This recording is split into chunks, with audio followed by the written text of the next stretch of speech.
I'm Jim Hamilton, rugby player and now a rugby fan. When I mentioned that I wanted to travel the world to see if other cultures love rugby as much as we do in Britain, I didn't think anyone would take me seriously. Lucky for me, someone did. Yeah! Oh, saying that, my arse is burning.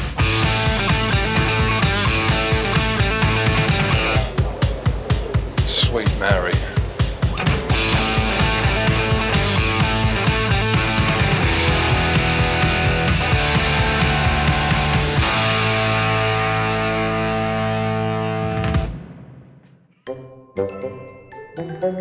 I have come to Hong Kong, famous for the rugby sevens, dim sum, heat and humidity, a place of my ancestors. They're ranked 21 in World Rugby, a small island off China. But there's so much more, and I'm here to show you. I've been told the best person to show me around the city is a man known as Mr. Hung. Yep, that's right, his name's Mr. Hung. I wonder what his first name is. Hello, Mr. Hung. Hello. How are you, sir? How you doing? How are you? Hello. You're going to take me round Hong Kong? Yeah, good. Okay. Yeah, okay, well, straight away. Thank you, Mr. Hung. Okay. Thank you, absolute pleasure. He's real. Mr. Hung's real. Now, Mr. Hung is famous in Hong Kong for giving tourists, like myself, and people around the city, a tour on his rickshaw. It's an old school way to travel around the city. I can't see much happening here. Mr. Hung, are you okay? It becomes clear to me that Mr. Hung has aged somewhat, and the weight of me and the heat means we need to look at a plan B. Mr. Hung! Mr. Hung, I like your suit. Is it Japanese? No? Chinese? Yeah. You look like a rock star here. Mr. Hung, you are very heavy. Very heavy, Mr. Hung. I'm an international rugby player. You know rugby? Yes? Yeah. My man. Okay, Mr. Hung, no more, mate. No more. I can't pull any more, mate.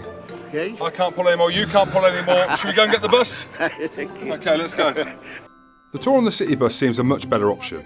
It gives Mr. Hung the opportunity to show me some of the architecture Hong Kong has to offer. He also seems a lot happier on the bus, and we even break into a song.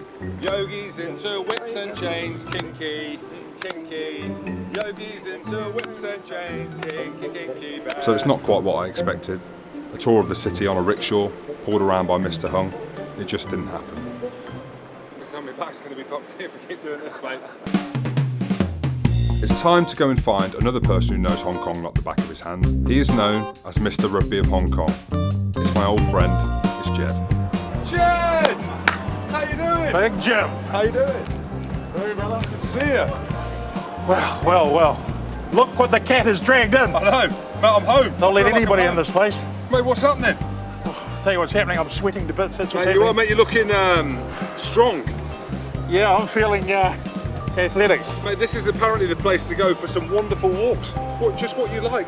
This way, up this hill here, to see the amazing views of Hong Kong. Come on.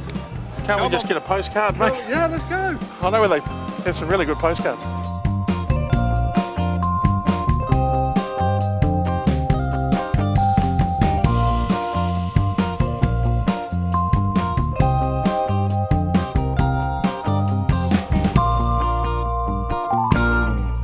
Jed, we made it. You made it just. Yeah. Thank you. Thank you, mate. It's worth it. Look at the view. Yeah, well, if you'd warned me, I would have brought the defib unit. Mate, you said you were breathing through a Calippo straw. Yeah. But, it's all part of the training. Mate, exactly. Well, I wanted to come up, mate. I wanted to chat about Hong Kong, but rugby in particular. You've been here 6 years now. What have you seen evolve in Hong Kong? Everyone knows about the Sevens. Is that still the heartbeat of Hong Kong and rugby here? Yeah, the Hong Kong Sevens is still the one. You know, and when you travel to other stops on the World Series, you see how influential Hong Kong has become over 40 years. And yeah, I mean, they may have the World Series now, and in its own right, it's important. And the Olympics has come along to it. But I mean, all these things have come downstream from the Hong Kong Sevens. It really is the party at the start of the party. And we're seeing now, obviously, 15 more games are being played. We've got a super game at the weekend, Sunwolves versus the Stormers. So there's been a massive influx of money as well into Chinese rugby. Is that to do with the Hong Kong Sevens? Is it to do with Japan maybe doing so well? Because rugby in Asia as a whole seems to be growing. Yeah, I mean, there's probably, we can break that down into three answers. First of all, there's a very sort of unknown history about rugby in Asia and how much over the last 60 years Hong Kong's been the primary driver for it. For a very long time it has had visits from national teams and it's been a destination for teams. The All Blacks have been through here, the Wallabies have been through here, the Barbarians have been through, the Lions have been through. There was a real heyday coming out of the 60s into the mid-70s where, you know, rugby was being played here by, you know, the glamour teams, particularly from Scotland, Ireland, Wales, England. You know, this was a regular stopping point on the way round into the Pacific or actually up to Japan. Well, I can't wait to find out. So I'm going to find out over the next few days. I'm obviously here. You're my first stop. And that's it. I'm going to go out in amongst the masses and find out Hong Kong culture, Hong Kong rugby, and everything there is to know about Hong Kong. So, Mr. Hong Kong, now what? Where are we going? Where are you taking me? I think it might be... I think we might have to sort you out rig-wise, mate. What do you mean rig-wise? I mean, it's good. It's casual. It says, hey, I'm laid back. I'm approachable. I'm in Hong Kong. What Yeah. are you saying? What's the capital of clothes making, isn't it? Hong Kong, China. Boy, Let's go and get a suit. if you want a suit, come to my island. Let's go. Right. We decided to head down for Victoria Peak. Jed struggled somewhat with what he claimed to be the thinning of air up high. To be honest with you, I don't think the air was the issue, Jed. Anyway, we head to the tailors called Maxwell's. They have made suits for all the rich and famous, as well as the Hong Kong national team and the Canadian rugby team. Now, it's mine and Jed's turn. Quarter Chinese, I am. I'm a quarter Chinese. Apparently so, yeah. Wow. Yeah, my mum was born in Hong Kong and works in the Hilton. We had our wedding reception at the There Hilton. we go. Yeah. There we go. Discount then. Discount. Absolutely. I am Chinese, yeah. That's right. I'm 6'9" tall and Jed is 6'9" wide. I wonder if they've got enough material to fit the both of us. Anyway, I'm also wondering who's got bigger arms. Surely I'll take this one. The suits are measured and we head off to the Kerry Hotel for an event. It's the lead up to the Super Rugby match being played in Hong Kong this weekend. I've got no idea whatsoever about Super Rugby. I'll just have to turn up and blag it.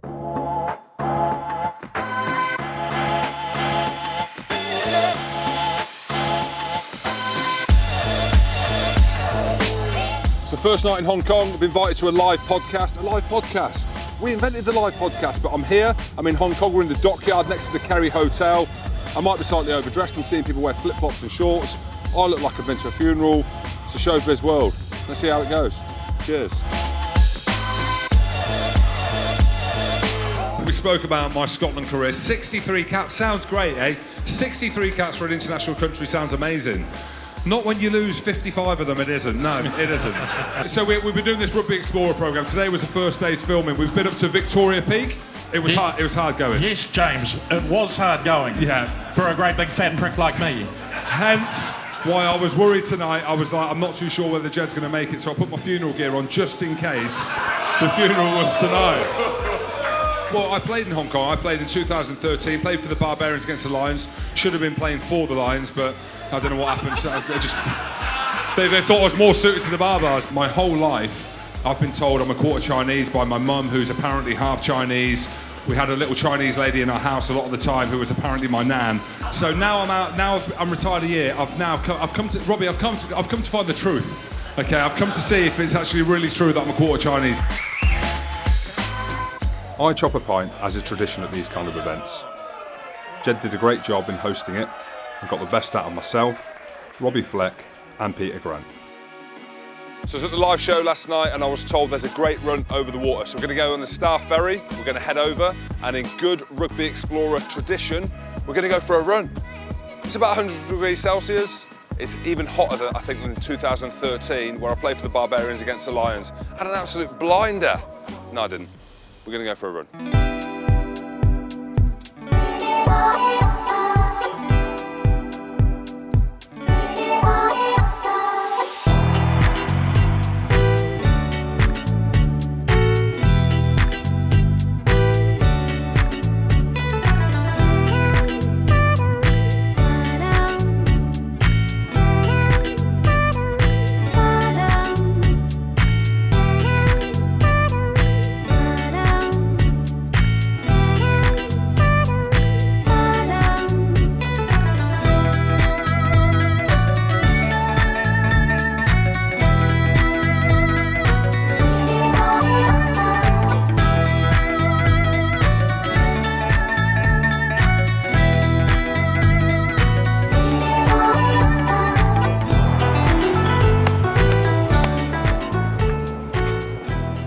That's it. Look, the strig's out. Never again. Feet burning. Arse burning. Ridiculous. 100 degrees. Never again. I mean, beautiful views, don't get me wrong, but the heat, I'm absolutely dying. Dying, look at me. Never again. Hong Kong. Rugby Explorer, this is what we do.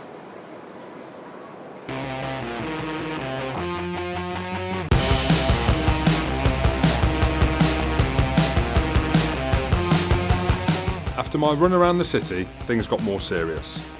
I head to the stadium to meet Hong Kong Sevens captain, Ben Remini. I want to understand the pressure and the excitement of captaining the Hong Kong Sevens on home soil at one of the biggest rugby events on the planet.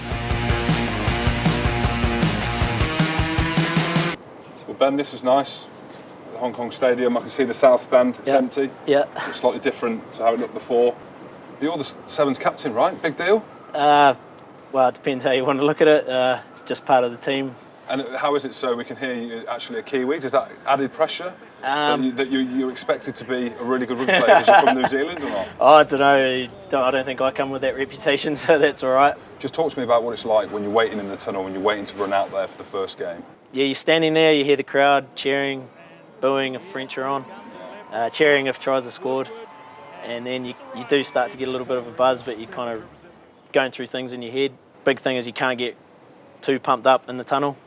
Otherwise, you're going to burn out before you even get out on the pitch. So yeah, I know about that, mate. Yeah. I know about burning out. Yeah, that's for sure. Then when you run out, I look around and just take it all in and think I've probably smile because you just kind of realise where you are and the chance that you got, the opportunity.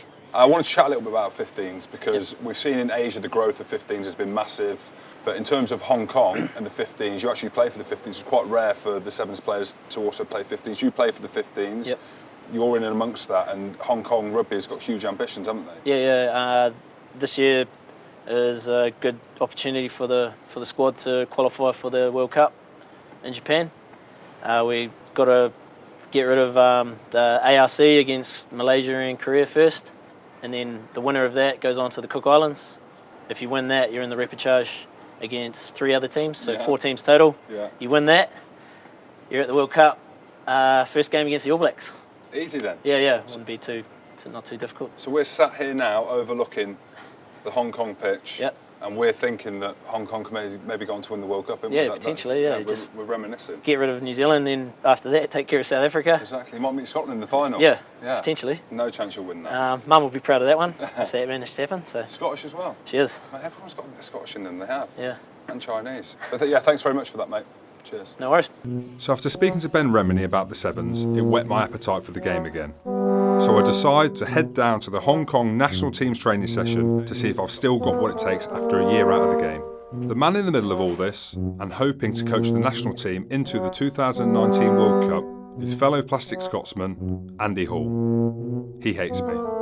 Interestingly, actually, with Jim, so we had Steve Borthwick here a couple of 2 or 3 weeks ago, and just like doing the link. So Jim, obviously, Steve was playing for England, and Jim, as a consequence, couldn't get into the England team. So chose to play for Scotland and took my place instead. So obviously, I'm delighted to see you again, Jim. It really is. I should apologise actually that. Basically, I ended your career. You did, yeah. Thank you, Dave. But all the coaches are in decent shape. Look at Hamo. Look at the shape. What's happened, Hawley? Look at the stay here. Yeah. I'm not in great shape either.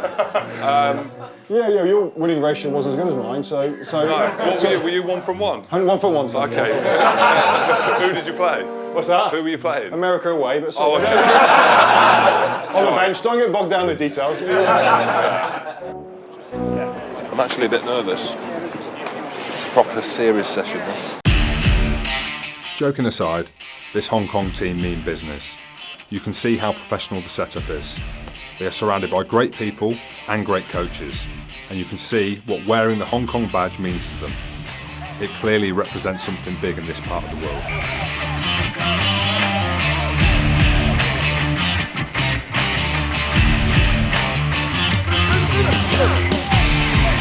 Feel the power or not?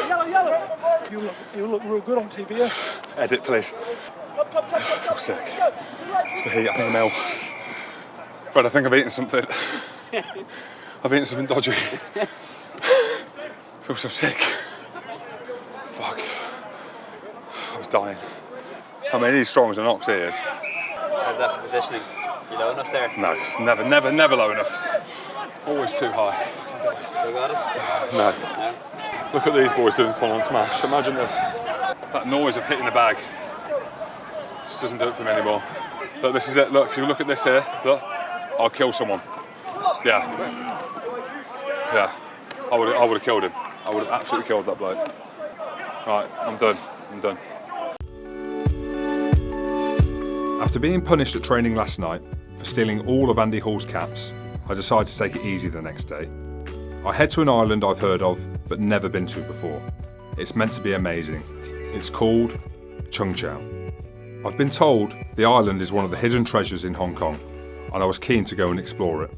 The conditions of the hike were tough in the heat, but the views I got to see made it all worth it. Look at this, absolutely stunning. This is what I'm talking about when I've come to Hong Kong.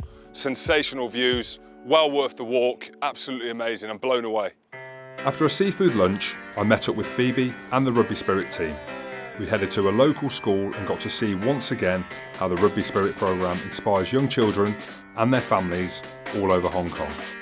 I'm sure they had no idea who I was. They just thought a giant had turned up to their school for the day.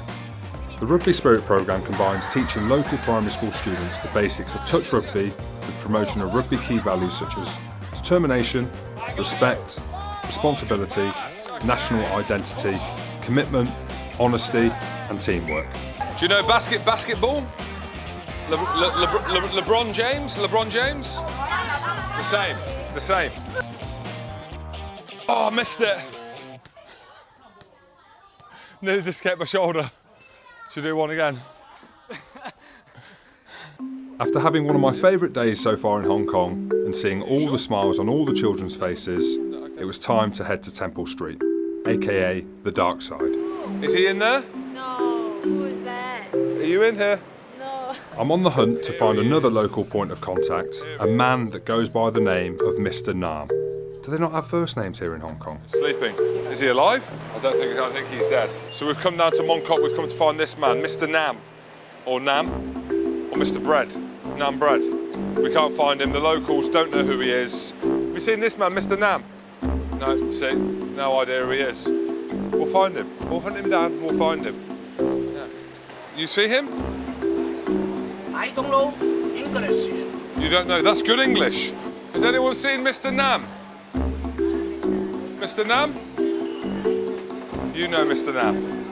You know Mr. Nam. Where is he? You see this man? Is Mr. Nam around here or not? Mr. Nam? Is that you? Ah, Mr. Nam, how are you? Good, yourself? Good, thank you. Yeah. Mate, I've been looking all over for you. Mate, this is that was taken in the winter, so now I'm shaving my hair and everything. Yeah. How am I meant to find this man? Same, right? Different picture. We've been searching the streets for you. Oh. After being sent on a wild goose chase and with some dodgy looks along the way, I actually find Mr. Nam. Or it's the man claiming to be Mr. Nam anyway. Mr. Nam, no chances that's you. I should do the same face, right? He is taking me to sample some of Hong Kong's finest local street food. Lovely stuff. Right, Jim, this is the snack I want to introduce to you. Very local. This is, well, can you guess what is it? It looks like a Savoy sausage packed with, I would say, some kind of cells. Cells? Is it lettuce? Okay. Nah, not really. Well, but sausage is kind of good guess. Sausage? Because it is made from pork. Okay, Yeah. I like pork. Yeah, you like pork. Oh, that's excellent. So this is the inside of the pork. Actually, is the intestine of pork. Oh, lovely. Yeah, and then we deep fry it, so it's have a crispy skin. Yeah. Yeah. So and then a very rich taste. Okay. Inside. So enjoy. Is that what they say in Hong Kong is enjoy? In France they say bon appetit. Well, In Scotland they say get it down you wee man. What do they say in Hong Kong? well, we say it's like sega. Sega. Sika.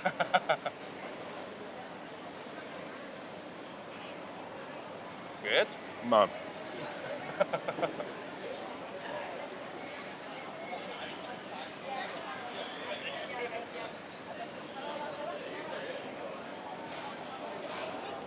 wordless. Jim become wordless. He's like so happy, you know.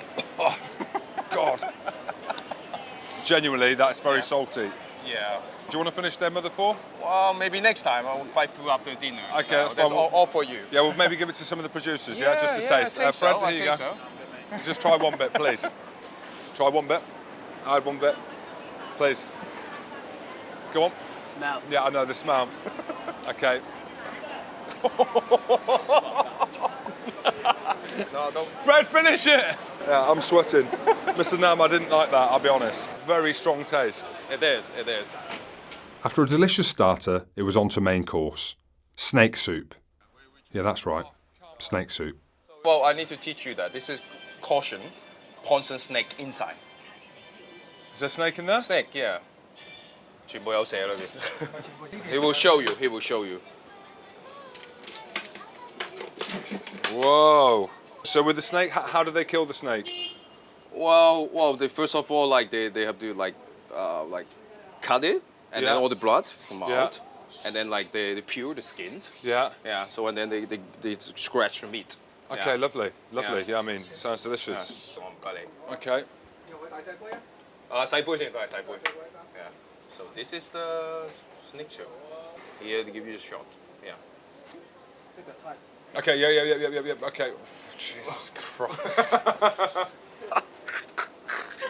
Well, it's made with the snake gallbladder, like there. Oh, yeah. Lovely. It's made with snake gallbladder. Yeah. So I don't know what you want to go first, you know?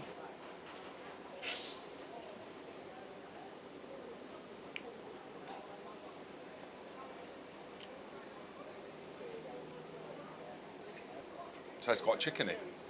Yeah. Yeah, it's quite nice. It's like chicken. I knew this would be easy. Yeah. Sweet Mary. Cheers. Thank you. This is to all the snakes that have passed away in this establishment.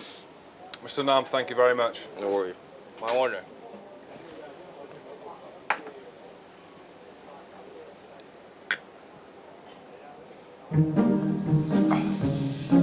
It felt slightly inhumane eating and drinking snake, but hey, when in a snake restaurant, why not? So after my local dining experience, it was time to walk it all off on a late night evening stroll through the famous Temple Street and onto somebody who apparently could read into the future. So your palm somewhere blue color. It means sometimes you're not enough time sleeping.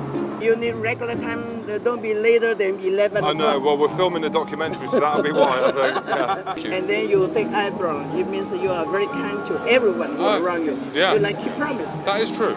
Yeah, I'm very kind. I'm very kind. But when you're unhappy, you keep inside. You don't want some people know you're unhappy. No, never. So you just tell the happy things to your friends. Yeah, and keep the sad stuff inside. This So is that's very me. nice. 1, 2, 3, 4. 4 babies. 2 boys, 2 girls. 4 babies, 2 boys, 2 girls. Yes. Teresa, you are a wizard. You are a wizard. Yeah. How long will I live for? So you long like more than 100. How long? How long? More than 100. More than 100. Teresa, I got you. Thank you. So your life like close this way and then the big triangle in the center of your palm. Yeah. It means you can control every people do something for you. Ah. You are powerful. Yes. Wow. Yeah, but sometimes you're a little bit impatient. Teresa, thank you. You're welcome. Teresa. Nice to meet you. Okay. Teresa. You go. After seeing Mother Teresa and her telling me I have 4 children, which I do, and that I'm going to live for over 100 years and that I'm powerful beyond measure, I was feeling pretty good. Right, producers, it's time to turn off the editing and turn off that volume and listen to this. Ladies and gentlemen.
As much as I'd love to have sang all night and give the crowd my catalogue of greatest hits, it was time to get to bed.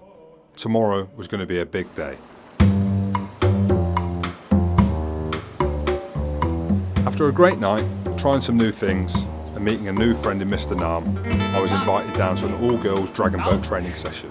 Now we're talking. How hard could it possibly be? Coach! Hey! Yes. We go for a beer? No, now. Warm up. Dragon boats? Yeah, seems easy. Warm up before. I'm warm. I'm warm already, coach. I'm warm. 1, 2, 3, 4. Our star jump's easy. No problem. Yeah.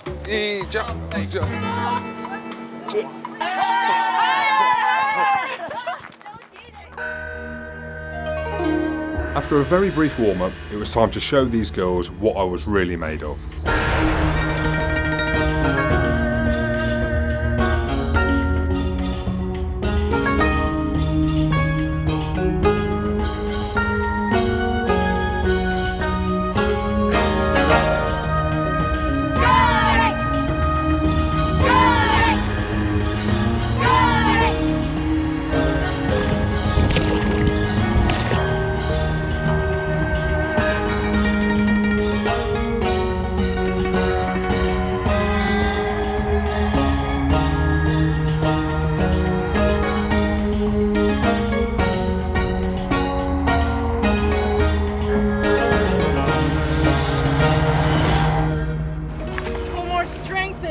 More strength. Yes. Strength is my middle name. Good. Oh, why's my shoulder burning? You got it? Yeah. And this is the warm-up. Oh, my back. Oh. Keep on going. Okay. Keep on going. Okay. Keep on. Okay. Ready? We're going to stop. We're going to stop. Speed up. I thought we said stop. Oh.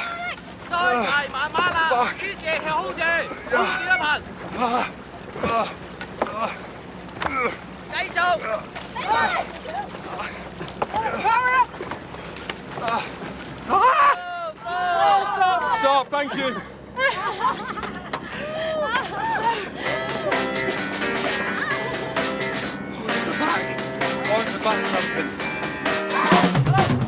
It's fair to say the girls made that look a lot easier than it actually was. It seems as though I've done a good job. I'm allowed to be in the huddle at the end.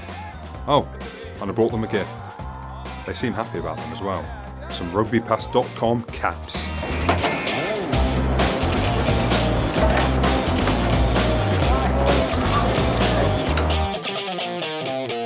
Let's go, Sounders! Let's go! Let's go, Sounders! Let's go! Yeah!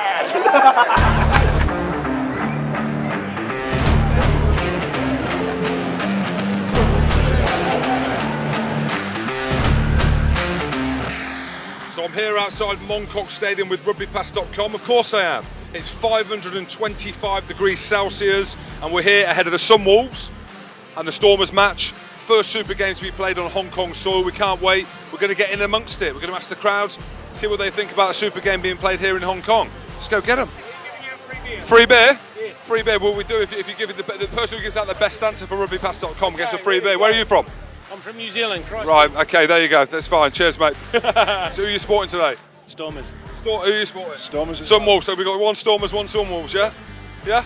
Okay, we have. And are you enjoying Hong Kong? Yes. Okay. And you? Yeah, fantastic. Me too. Hello, what's your name, sir? My name is Rihito Tachikawa. Okay, and you're here to support the Stormers, yeah? You supporting the Stormers today? The Stormers or Sunwolves? What's your name? Yeah. Okay, and who are you supporting today? What team are you supporting? I don't know. Hey, my name's Johnny. Johnny, you know me, don't you? I have no idea who you are. Johnny just came up to me and he was like, "Big Jim, the legend, here he is. He's in Hong Kong." I thought they'd be bigger. I thought they'd be bigger. No? You? I thought they'd be bigger. The referees are big though. Where are you from? New Zealand, like everyone else. Everyone else is from New Zealand here, but it's good to see you supporting the Sunwolves. As a Kiwi, what makes the Kiwis and the Scottish players so good? The best players in the world? Beards. Beards. Do you play a bit? Not anymore. Me neither. Me neither. Do you remember me? You remember me? No. As long as I look at good-looking men like you, I remember. Thank you, sir. Thank you. Here's one. What do you bench? Your arms are smaller than I expected.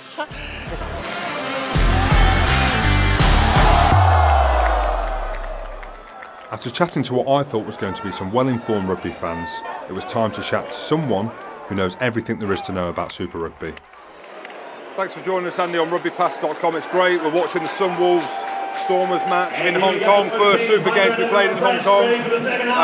Asia, it's growing, isn't it, in terms of rugby? No, it certainly is. You know, since we moved with the Sunwolves into the comp 3 years ago, we've certainly seen a big uptake. So it's great to bring it here, where I think it's always renowned for sevens, and good to have a game of 15s. Although I think we could have chosen a bit of a cooler day to have it. Can you see the 15s game growing here? I mean, Hong Kong are still in a shout to be making the World Cup. So absolutely, I think the big thing here and throughout the whole of Asia is they've just got to get themselves into a more meaningful domestic competition and start building it. I think so often we're trying to do a top-down approach in all the new markets. You know, try and start with international teams or a fully professional team and expect that that's going to have traction all the way through the market. So I think the big focus has to be about building a credible domestic league here, with Hong Kong, with Japan, with China, with Korea, with Malaysia, and then start getting the participation that way and building up into the international, so that when they do have an international assembly, they've got guys who've had a bit of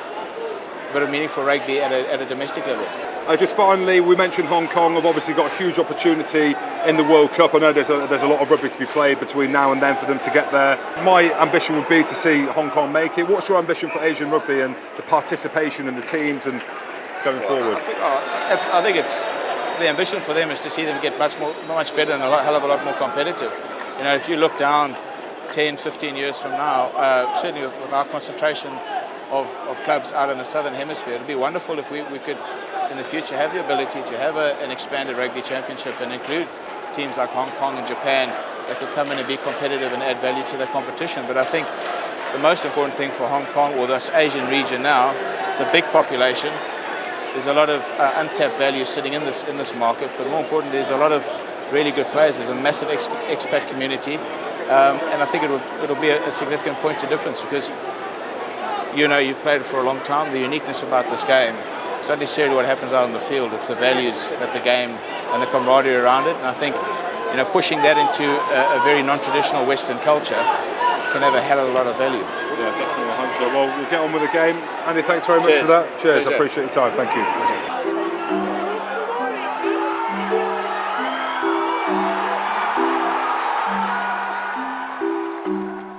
So I'm nearing the end of my time in Hong Kong, and I actually forgot all them days back that I had a suit measured up for me. It's time to see how it looks. Welcome to the Hamilton residence. Hey, Jim. There you come, sir. How are you? How you doing? You alright? Great. Do you want to have a look? Yes, please. Suit. Lay on the bed. Right. This is where the magic happens, but there's not a lot of magic going on. Wife's at home, but this is where magic would happen. Comfortable bed. That's what I'm talking about. I mean, have you made a better coat than that in your life? Thank you very much. Welcome. Thank you. All right. After getting my Hong Kong-inspired, made-to-measure, custom-designed suit, I looked $1 million. It was time. Time to head into the mixer.